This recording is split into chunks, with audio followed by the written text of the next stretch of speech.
रायजोफोरनि थाखाय मोनसे गोजोनथाव खौरां। बे खौराङानो जाहैबाय जितु गाबोन फैगौ 25 फेब्रुआरि सान्थिफुराव थानाय गरखा भवनाव चिरां बेनेडिक्ट थेरापिनिफ्राय मोनसे देहा नायबिजिरनाय आरो देहा आनजाद लानाय हाबाफारि बा free medical checkup counselling camp बे हाबाफारिखौ लानाय जादों।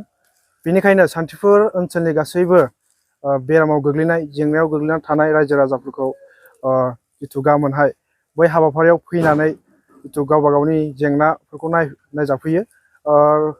गोबांथार थेरापि एक्सपार्टफोर आरो गोबांथार रोखोमनि बेमार नायग्रा डक्टरफोर गाबोन बेहाय फैगोन आरो बेराम जितु चेकआप खालामनाय बेखौ खालामफैगोन। बिथांमोना फोरमायदों जे बिथांमोना माखासे बेरामफोरखौ नायनाय जागोन, जेरै मोदोमनि सानाय सुनाय जायफोरा डक्टराव नायजाबाबो हामाखै बे बेरामफोरखौ बिथांमोना गाबोननि दिनावहाय चेकआप खालामगोन।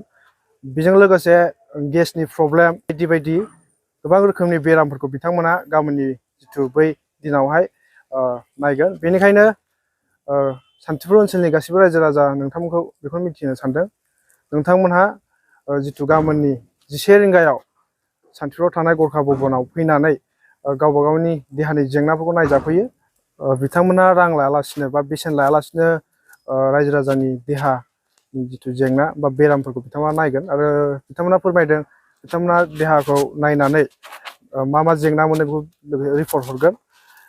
लोगोसे बिथांमोना गाबोननि दिनावहाय 11टा बाजियाव फैनानै बयबो बे हाबाफारियाव बाहागो लाफैयो, बेखौनो गुरै मिथिहरनाय जाबाय।